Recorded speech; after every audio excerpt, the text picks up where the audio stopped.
Welcome to the Social Norm podcast, where we bring to light social justice issues integrated within our community. Today's topic of discussion is financial literacy. So what is financial literacy? Financial literacy is the ability to understand and apply financial skills effectively to achieve financial stability. These skills include financial management, budgeting, saving, and investing. It allows us to make informed and responsible decisions with all our financial resources. For example, if two different people were given $10,000, one person may choose to place the money in a savings account, while the other person may choose to invest in stocks. Now let's introduce our guest speakers, who are all students within our community. Would each of you like to introduce yourself by stating your name? Hi everyone, my name is Namin. I'm in grade 12. Hi everyone, my name is Bill and I'm in grade 10. Hi, my name is Lillian and I'm in grade 11. Now that we have met all the speakers, let's dive into the discussion questions. Our first question is, what does financial literacy mean to you and why is it important? Yeah, I'm Bill and I'll go first. So to me, financial literacy, it means knowing that there are like more ways to make an income besides a 9-to-5 job. So I think it's important because most people are stuck with the idea that as long as they have a well-paying job, they can spend their money like however they want. Like they're going to not save any, they're going to go into debt and stuff, and they won't like reach financial freedom. I agree. I'm Namin, and I think financial literacy is just that. Like I went to the bank a few days back, and I learned more there than I did my entirety of high school. And I think financial literacy is like knowing that there's a lot of different options, to you like that you can use your money with, like because there are a lot of things you can do with your money, and it's important to know your options before you kind of do things. So that's why I think it's really important. I suppose I'll go then. I'm Lillian and I agree with what Raman and Bill both said, which is like essentially financial literacy to me at least means understanding how to make, save and spend your money and what you have to do with it. So making sure that what you do is responsible and sustainable for the future. And I think it's important just because like our world kind of runs on money. So you have to know how it works. And yeah, I don't think necessarily that it's taught enough at school, but I do believe it's important. To go off of that, what do you each think can be implemented into the school curriculum to ensure that students are more well-versed in financial literacy? Hi, I'm Namin. They just they just like changed the curriculum for high school, which is pretty cool. I know they added like courses where you like learn more about stocks, I think, and then like taxes and stuff like that, which is pretty cool. I think I think it's important because I didn't learn much about anything. I don't know what to do with taxes now. I have a job now, but I don't know what to do with the money. Like I just have it, put it in my bank account. But what happens when I have to do taxes? I don't know. So I'm happy that the kids or like the new high school students are learning about that. That's kind of cool. Hi, I'm Bill. I feel like the schools can like get more programs where they invite some like experts to the school and they just talk to the students about the financial literacy, because I feel like most students, they don't know about it. That's why it's not that they don't want to learn about it, it's that they just don't know yet. Okay, I'm Lillian, and I think a good thing you could do is try to implement some sort of financial literacy as it applies to various subjects. So in English, you can learn about like reading things that have to do with your taxes and like understanding, specific texts that deal with financial literacy. And perhaps in math, you can deal with like the actual numbers aspect of it. So I feel like if it's incorporated into different subjects in different ways, careers too, because I know that's like another course that a lot of people take in summer school too, and that might hinder the learning of financial literacy, but if it's really hammered in, I think in every subject or every subject that it applies to, at least, it would be better. Yeah, so moving on to the next question. Why do you think financial literacy is rarely taught or discussed in school or at home? Ooh, that's tough. I'm Namin. I think it's like it's one of those things that like you kind of just know your parents to do. Like your parents just like they go to the bank, um, they do your taxes, they do their taxes, they do their mortgage stuff like that. They may invest in stocks stuff like that. And I think it's just like known as to be like an adult thing. So when you're like in high school and you're still just you're doing like the curriculum and stuff like that. I guess you're not expected to do any of that stuff, but before you know it, you have to do that type of stuff. Even in high school, you gotta do that type of stuff. Um, but it's just like I don't know. It's just it's tough. Uh, yeah, it's just I guess it's just you just see your parents to do it, so you don't really have to do it until you're a parent. But that's not how it really is. Hi, I'm Bill, and okay, most parents, not all, I feel like they have this perspective where that the only way to like live a happy and financially free life is to like get a decent paying job. So I've like asked some of my friends' parents what they thought about like government bonds and like stocks, and most of them just said that it was gambling, and in a way it is, but they're also wrong as well. Because like let's say all you're doing is buying tickers mentioned on r/Wall Street Bets, then yes, that is sort of gambling, but it is pretty fun. I don't blame you. I've also purchased GME before. But like if you're investing in mutual funds or like the S&P 500, then it's more like you're gambling like in your favor. Like you have more power than the house, for example. Um, Great. I'm Lillian, and I guess there's kind of two parts of this question, like why isn't it taught at school, and then why isn't it taught at home? So I'm going to focus on the school part first. And I don't think it's taught at school because financial literacy is kind of seen as this thing that's learned on the job when it isn't really. Because you don't necessarily learn something like history on the job, so they teach it to you because they think like you have no other opportunity. And in a way, financial literacy is something that it's not a learn on the job thing, but it's something you have to because it's something everyone needs to know no matter what job it is. And so we've kind of coasted by allowing kids to not learn it because they just figure it out. But the process could be far more streamlined if you learned it earlier and learned it in a classroom, not necessarily a classroom setting. I disagree with that form of learning for various different kinds of people, but learning it like in school would definitely be beneficial. And the second thing is, why isn't it taught at home? And I think, to be honest, it really depends on your household. Like it depends on your class status. It depends on your culture. It depends on like how many people are in your household.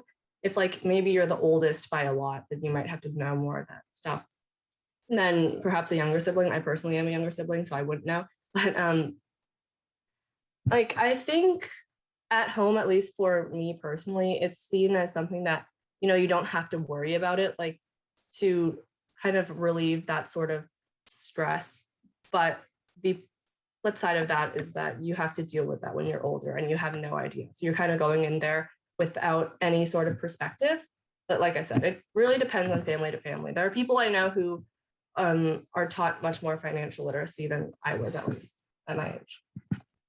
So the next question is, who or where did you get the information you need about financial literacy, whether it be for investing, banking, or saving? And take us through the start of your journey. Ooh, that's hi, I'm Navin. That's I don't know where I started learning about financial literacy. I guess like the first time I've had money that's mine. Well, besides like your aunt coming over and she gives you like $100 bill, like, keep this, and your mom's like, I'll keep it in my purse, I'll hold it for you. Like that doesn't count. But like I had a job in grade 9 and 10. And I used to get paid, and I got my taxes, and I was like, what do I do with this envelope? I gave it to my grandpa, and he worked with that, and same with my next job. And it's like I guess I learned a little bit from him and my dad. I guess that was just kind of the start, just kind of like learning what to do with taxes and like how it really works. Um, I still don't know like much about it. Like I just know that you have to do them basically. Um, and then after that, I've gotten like I learned a bit about like direct deposit stuff like that, and I went to the bank, talked to them about like how different like TFSAs work and how different types of savings account work. But that's basically it. I feel like I'm kind of screwed for the future because I don't know anything. But hey, we'll be okay, I think. Um, but yeah, no, I guess I learned the most from my dad and from the bank. That's basically it. I don't know much though, so I can't really testament to that. Naman, what was the job that you got in grade 9? I worked at Tiny Tom's Donuts at Wonderland. Pretty cool. It's so nice, dude. Best job in the world. I will stand by that. It's so good. Oh my goodness. Free donuts, free entry into Wonderland, discount on the Wonderland food. Don't even get me started. Oh my goodness. Favorite job. Were you able to like go on the rides? Yeah, man. Oh, yeah, Yes. pretty cool. I used to just like on my break, you could go in like Leviathan and come back. It's pretty sick. So hi, I'm Bill, and you can get like all of this knowledge and information for free on the internet. You don't even need to like buy those $200 courses offered by like those gurus who like they always flex a Lamborghini in the back in their ads. And you can usually go on YouTube and Investopedia if you want to learn about investing or banking. I guarantee you there will be like multiple videos on that topic. So I started my journey by watching like I just binged a bunch of YouTube videos, and I've also read a few books. I think I've read The Intelligent Investor by Benjamin Graham.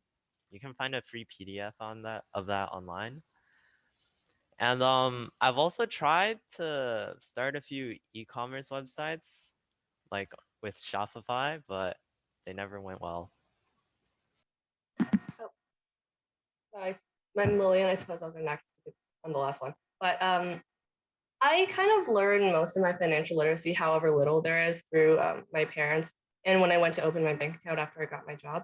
Um, but like, I don't think I know that much. Something I did do that I think several other classes have done when I was in middle school is this. Have you ever heard of like my classroom banking or something like that?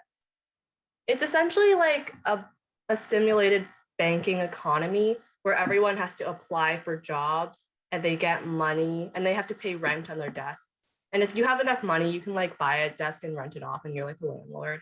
So that's kind of where I learned my first that was my first exposure to financial literacy. I don't know like how accurate it applies to real life, but that's kind of all I know. So that's where I learned my stuff from.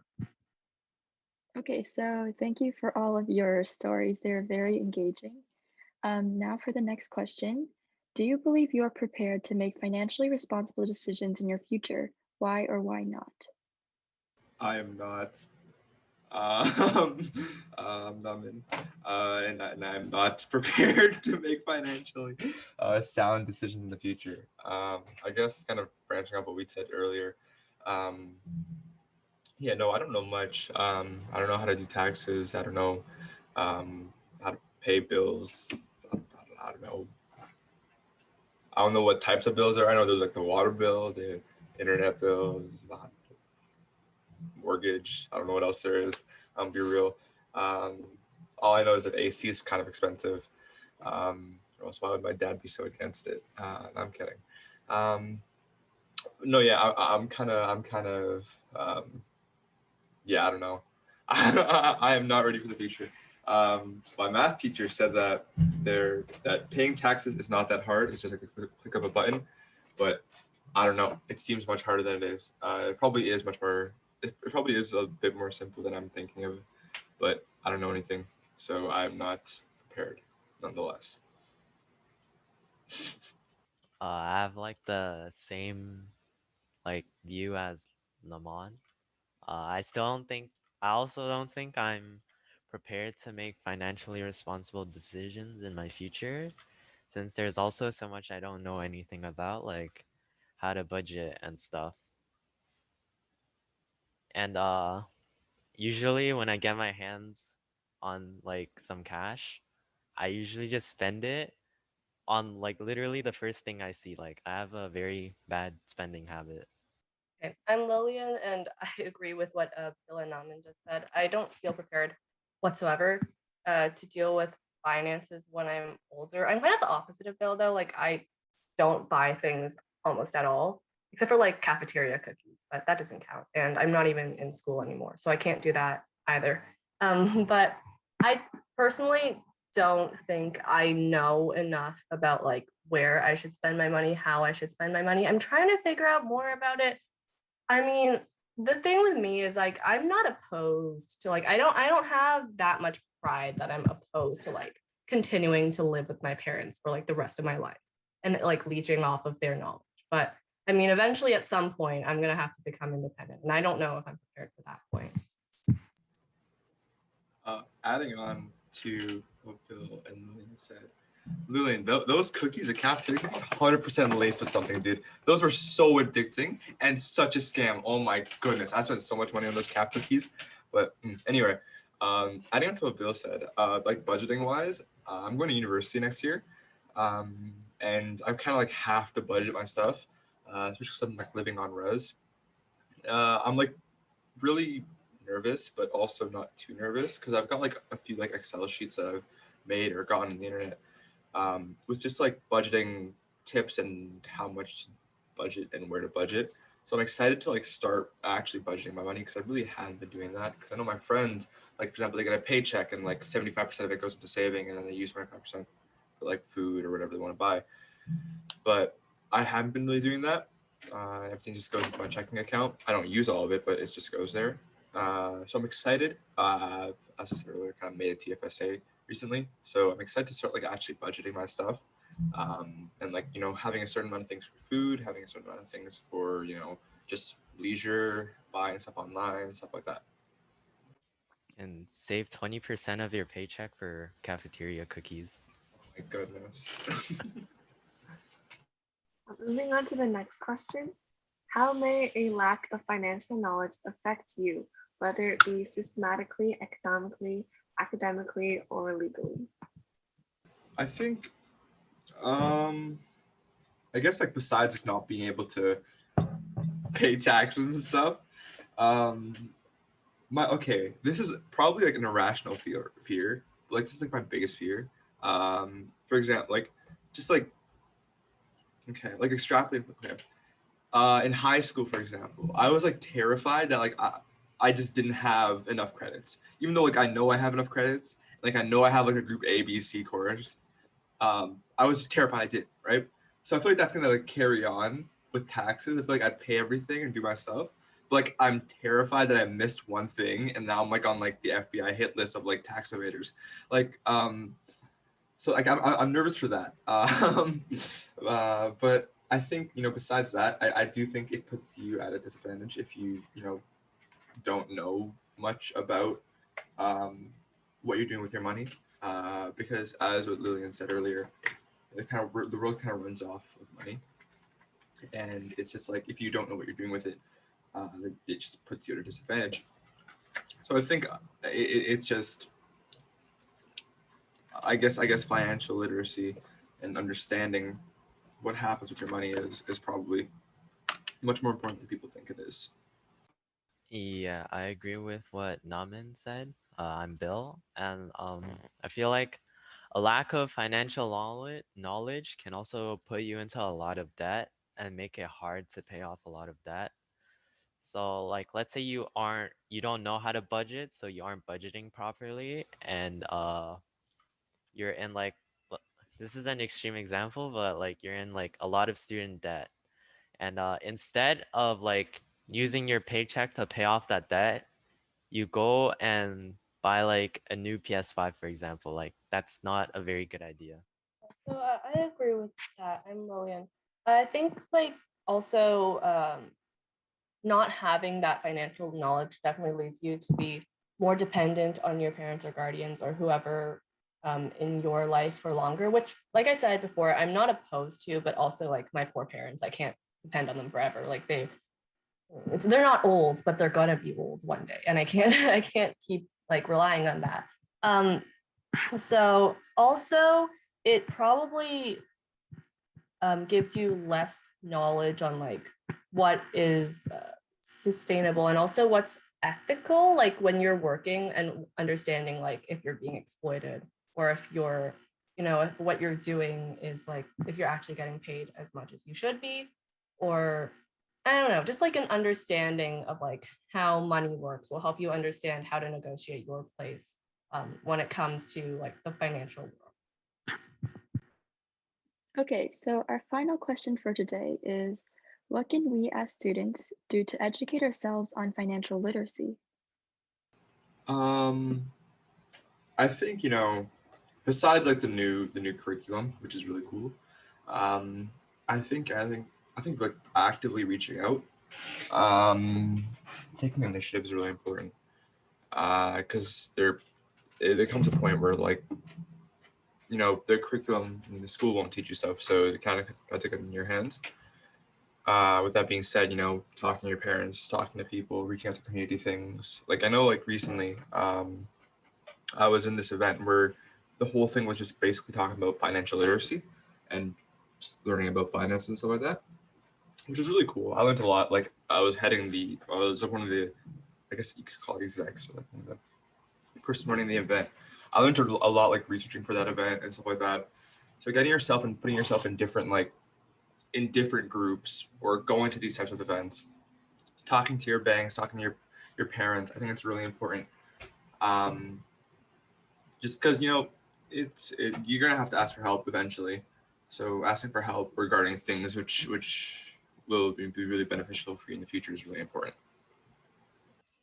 Student, I feel like I'm Bill, and I feel like the internet is like a very useful resource that you can use because you can watch like YouTube videos, you can go on articles, you can listen to amazing podcasts like this one, and to educate yourself about financial literacy.